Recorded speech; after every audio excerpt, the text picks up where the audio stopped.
cruel. At the center of the basketball court, Malik Johnson froze.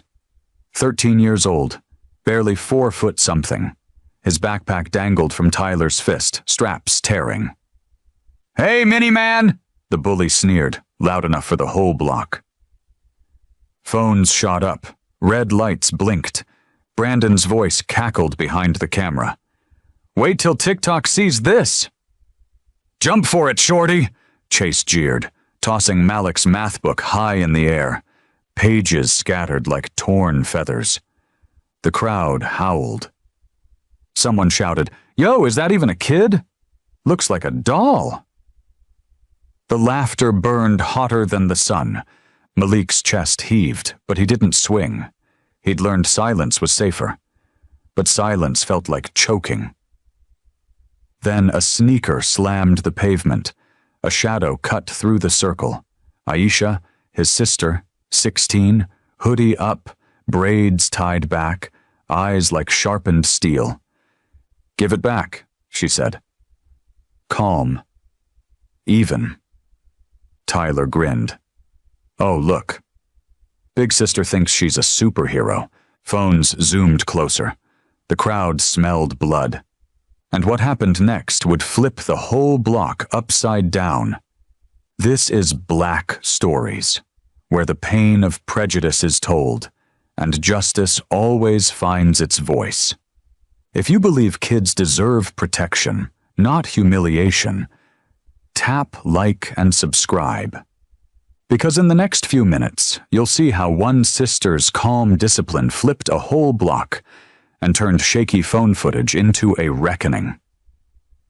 Malik wasn't born into an easy world. From the start, people measured him, not by his spirit, but by his size. Doctors in the hospital whispered words his mother never forgot. Dwarfism, challenges, different.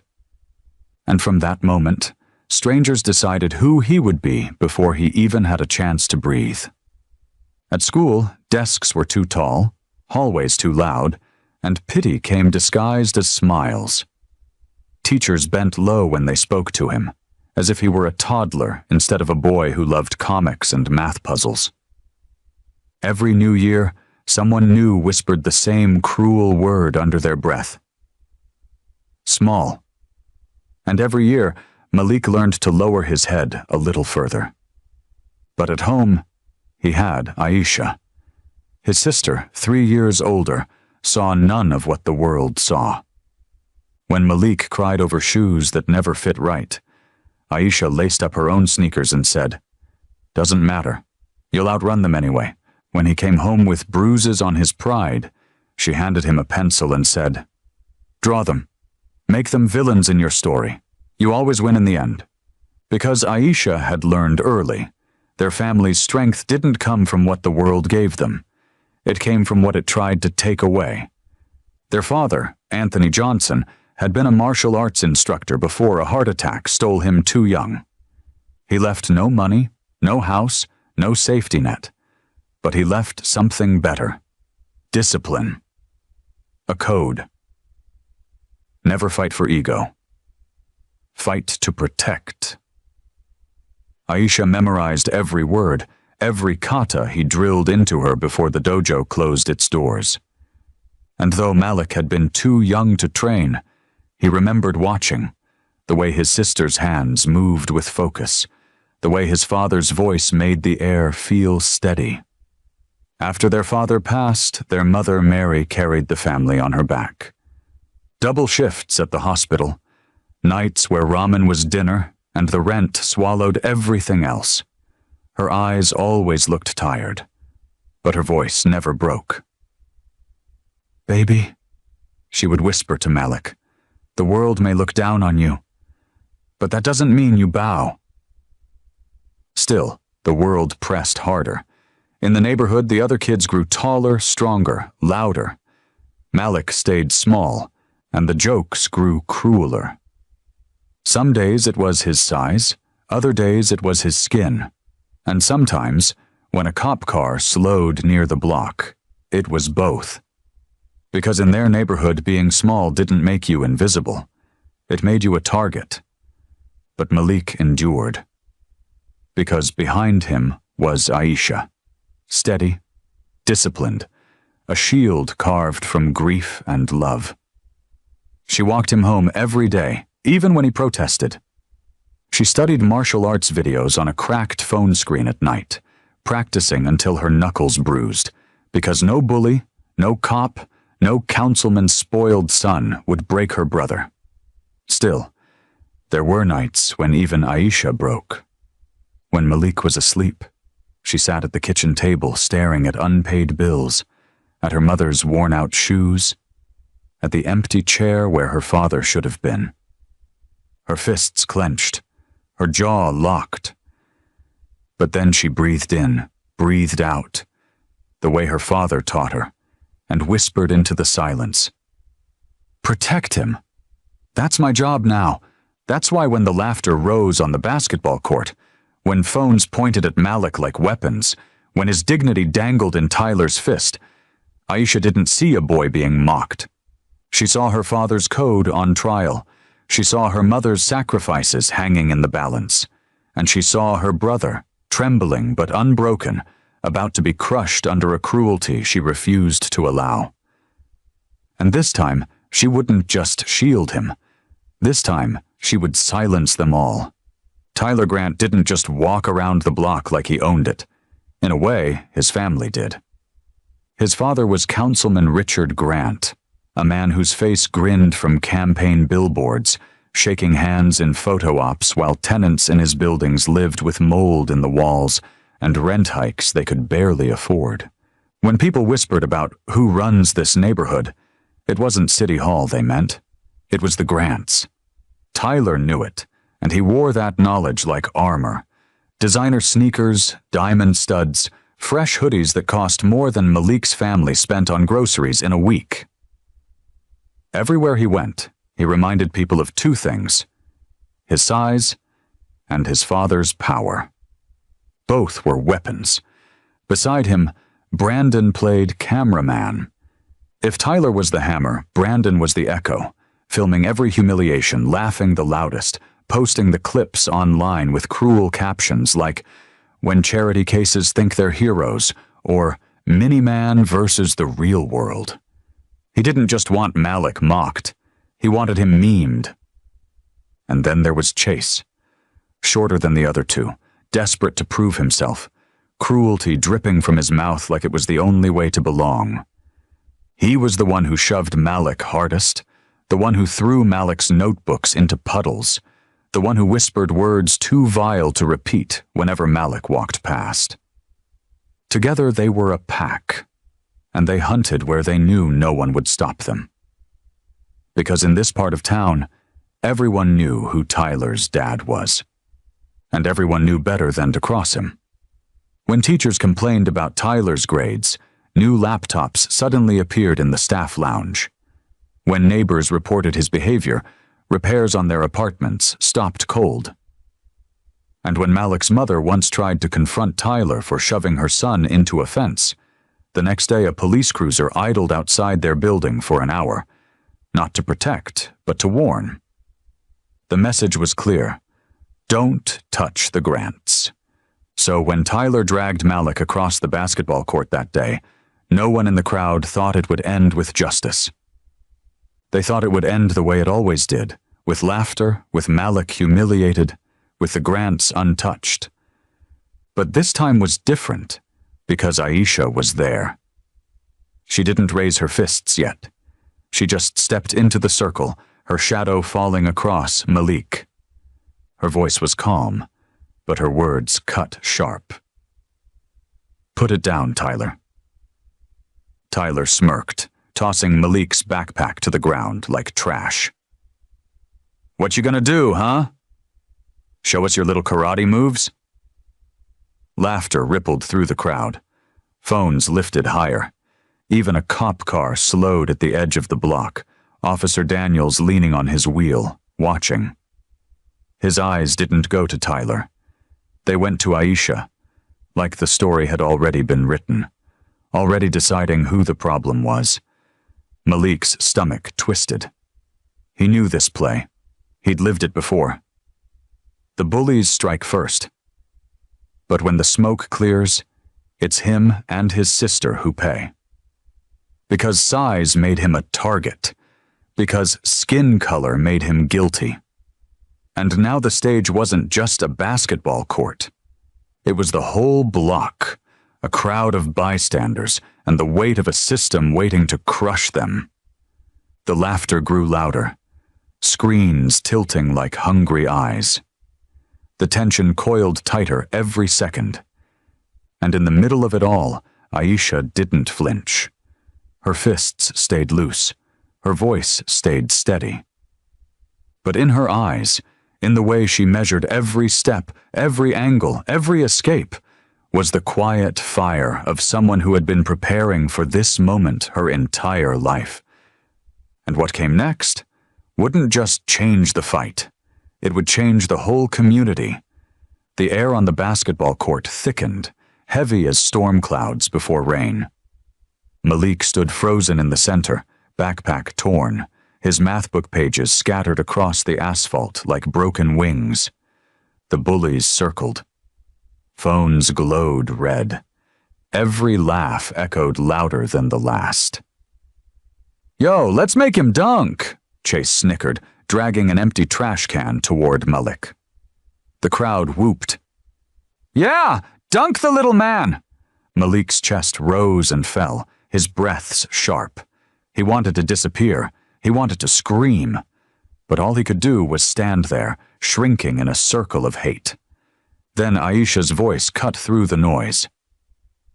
"Enough." It wasn't loud, but it was sharp enough to slice the laughter in half. She stepped forward, calm as stone.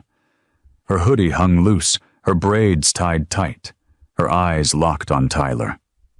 The crowd leaned in. Some whispered, "That's his sister." Others laughed. "She thinks she tough." Tyler smirked, swagger dripping from every step as he squared up to her. "You must be lost." "This ain't no dojo, sweetheart. This is our block." Phones zoomed closer. Brandon cackled, narrating for his stream. "Yo, we about to watch this charity case get wrecked." The comments already lit up. Aisha didn't blink. Her father's voice whispered in her memory. "Never fight for ego. Protect the weak." She shifted her stance, subtle, weight on the balls of her feet, hands loose, ready. Her body spoke before her mouth did. "Try me." Tyler lunged first, a shove meant to knock her back. But Aisha pivoted, smooth, practiced, and his momentum carried him straight into the fence. The crowd gasped. Tyler stumbled, his smirk cracking for the first time. Chase darted forward, swinging wild. Aisha sidestepped, grabbed his wrist, and with a twist and a sweep he hit the ground hard. Phones shook with laughter now. But not at Malik. Not at Aisha. At the bullies sprawled in the dirt. Brandon froze, his phone still raised. You assaulted them," he shouted, as if speaking louder might flip the script. But even his voice wavered. The court buzzed like a hive, chaos rippling through the crowd. Kids screamed, some cheered, others shouted insults. And then, blue and red lights cut across the asphalt. The cop car that had been idling rolled in, siren off, but authority blaring. Officer Daniels stepped out, heavy boots crunching against the pavement. His eyes scanned the scene, Tyler clutching his arm, Chase groaning on the ground, Malik clutching his torn backpack, Aisha standing steady. And just like that, his gaze locked on the wrong target, her.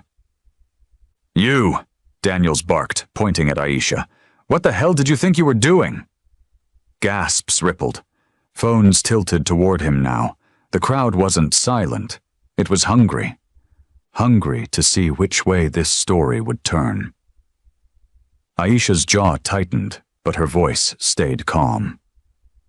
"They were hurting my brother. I told them to stop."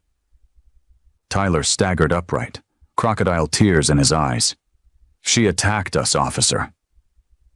Out of nowhere. You saw it, right? His words dripped with entitlement, certain the system would hold him up like it always had. Daniels glanced between them, the bruised bullies in fresh sneakers, and the black girl in a hoodie. And the decision carved itself into his face before he even opened his mouth. "Hands behind your back," he said. The crowd erupted. Some cheered, some screamed. Malik's heart shattered in his chest, because once again, the bullies had struck first, and the system was ready to punish the wrong person. The cuffs gleamed under the streetlight. For a moment, the whole block seemed to hold its breath. Malik's books slipped from his arms and hit the ground with a soft thud. "She didn't do anything," he cried, his small voice cracking under the weight of the crowd. But Officer Daniels didn't flinch. His grip tightened on the cuffs. "Young lady," he said, his tone cold as concrete, "this ends now." The bullies were still groaning on the pavement. Tyler's lip bled, his pride in shreds, yet his smirk curled back, faint but triumphant, because he saw what was happening. Even on the ground, he whispered loud enough for the phones to catch. "Told you, cops always got our side." The crowd rippled with unease, half shouted for justice, half leaned back, quiet, watching through their screens as if it were a show. That's the thing about injustice. It's loudest when silence joins in. Aisha's eyes locked on Daniels. Her hands rose slowly, palms open, the way her father once taught her when words were sharper than fists.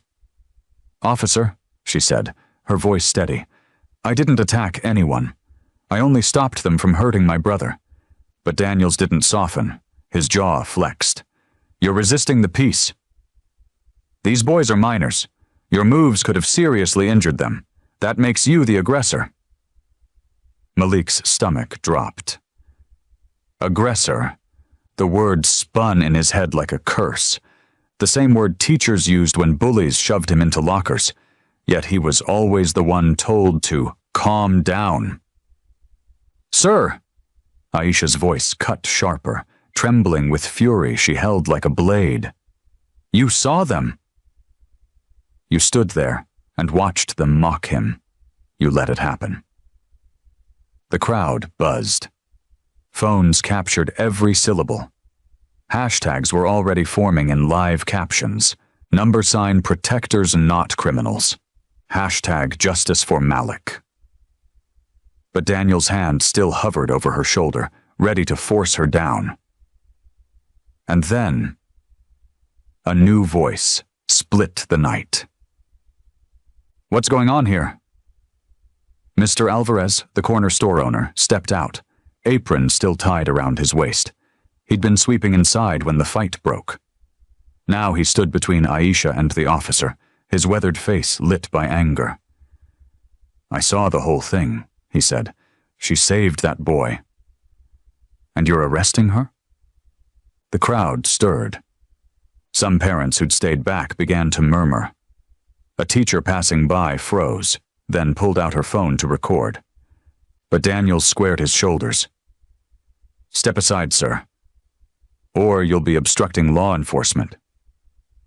Alvarez shook his head. "I've been on this block 30 years. I've seen how this goes.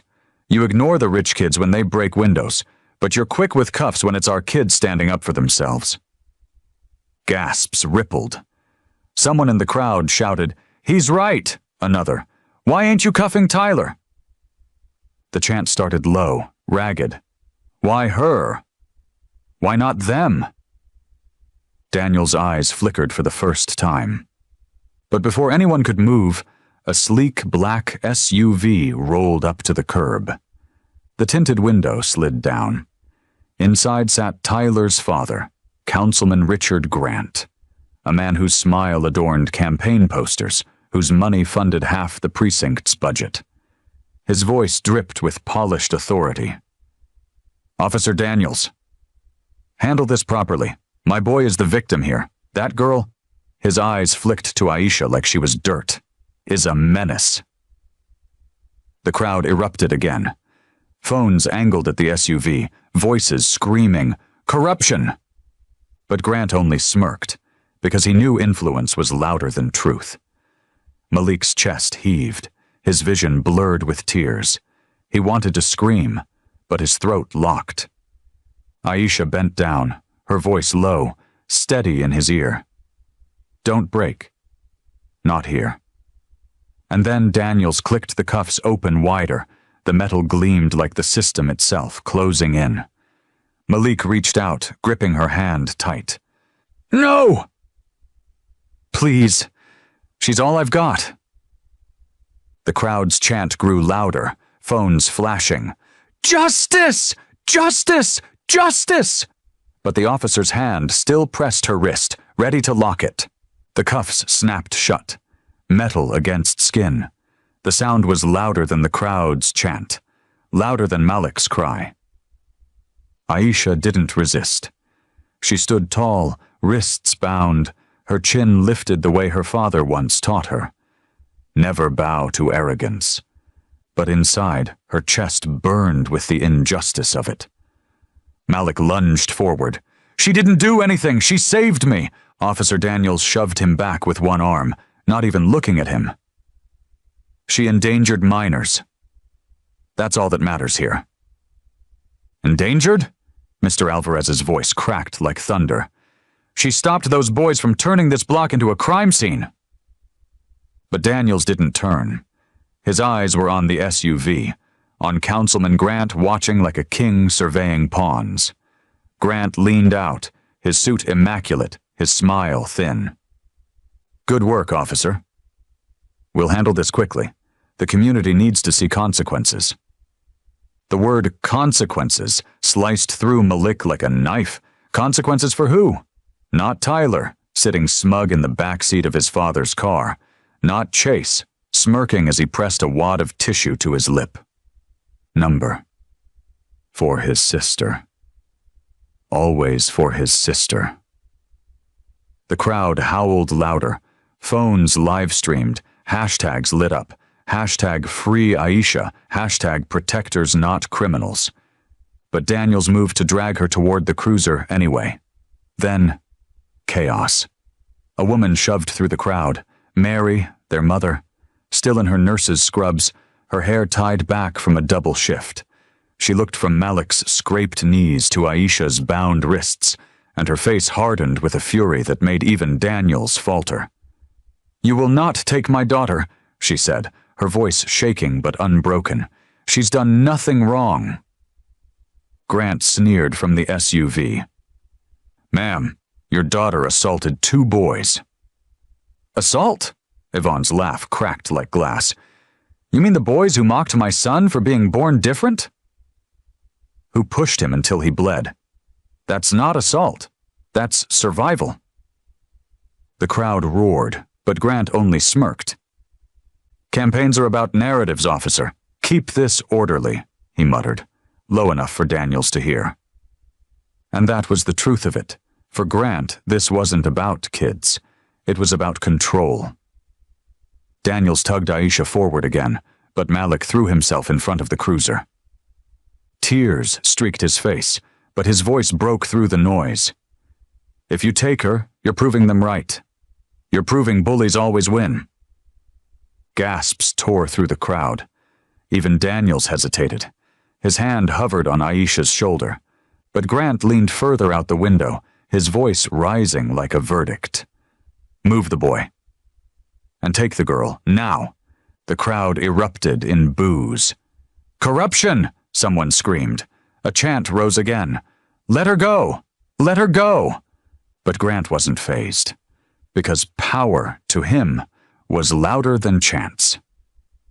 Daniels gritted his teeth.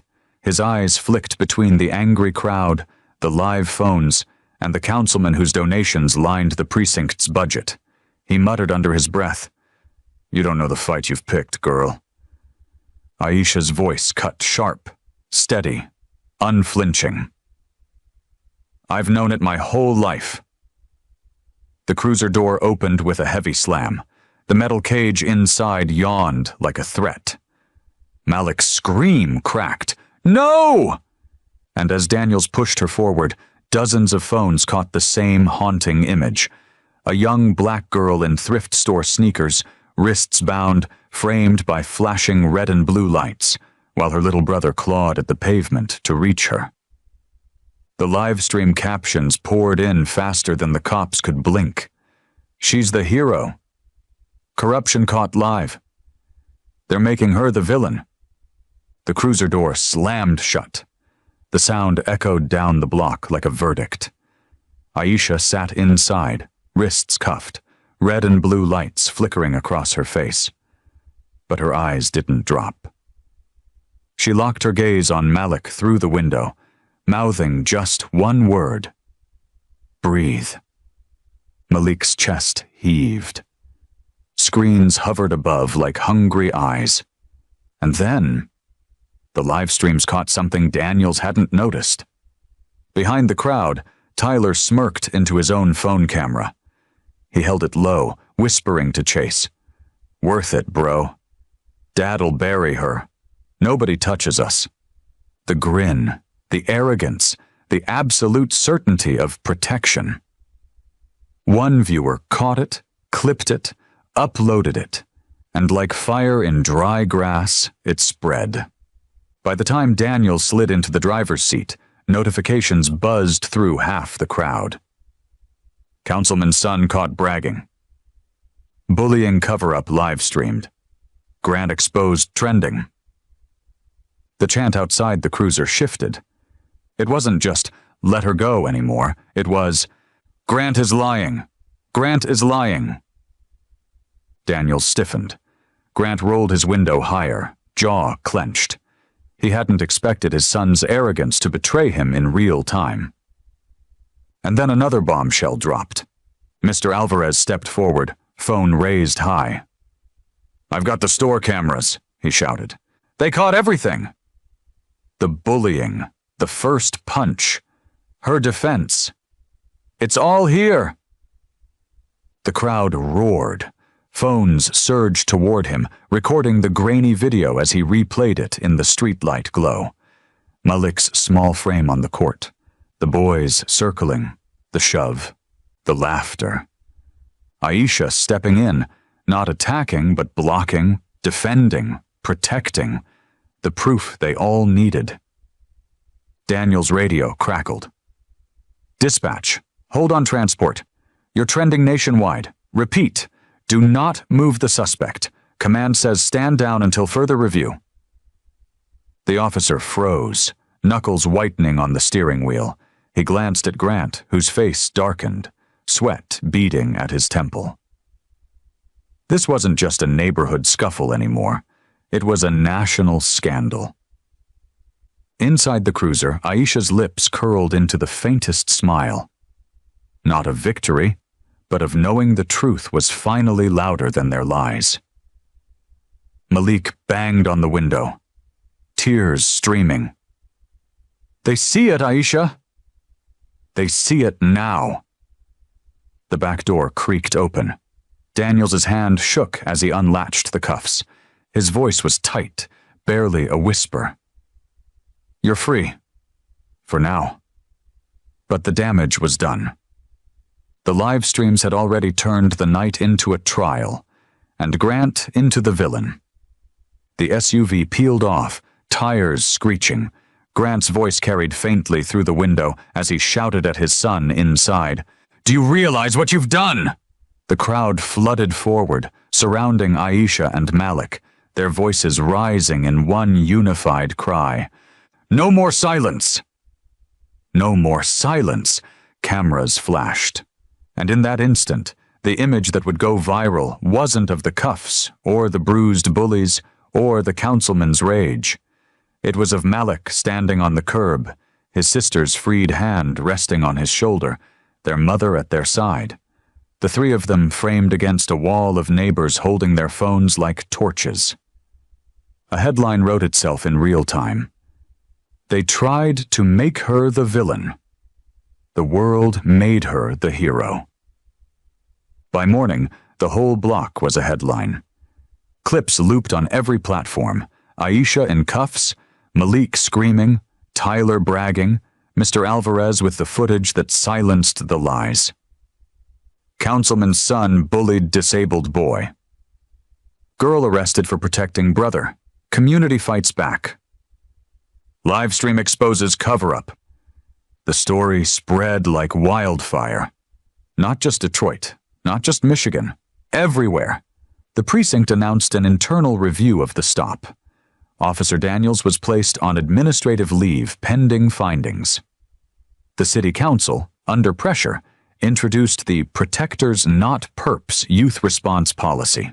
De-escalation first, no custodial restraints in peer altercations absent imminent danger, automatic body cam release to guardians within 72 hours, and a community ombudsperson at juvenile scenes when feasible.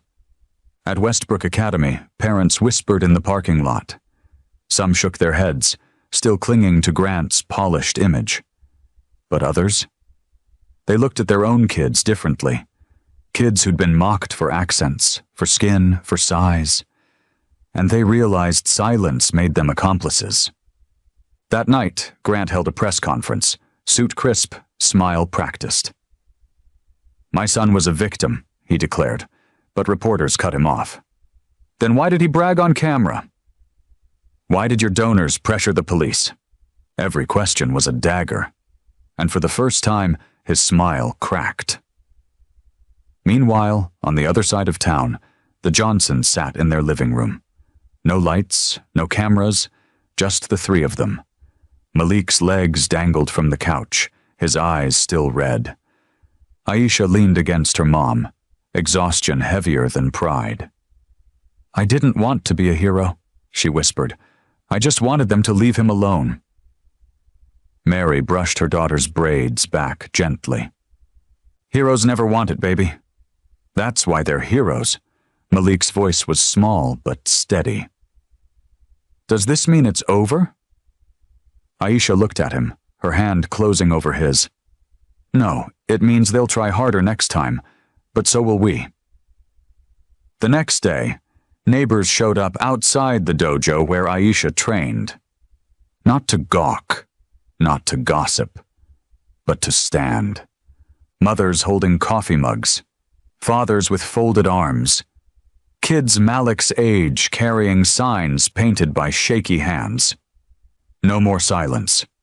Short doesn't mean weak. Protectors aren't criminals. For the first time, Malik didn't feel small walking through that door. He felt seen. Aisha tied her belt, her body sore, but her spirit sharper than ever. She glanced at her brother, chin lifted. They thought they could use cuffs to break us, but they only taught the world who we really are. And Malik, the boy they mocked for his size, grinned through tears. Because the truth was clear now. Courage doesn't always roar. Sometimes it limps. Sometimes it comes in thrift store shoes. Sometimes it's a sister who refuses to let hate write her brother's story. This is Black Stories, where the underestimated rise, the powerful fall, and dignity refuses to bow. If you believe kids deserve protection, not profiling. If you believe family means standing when no one else will, then like this video, share it with someone who needs hope and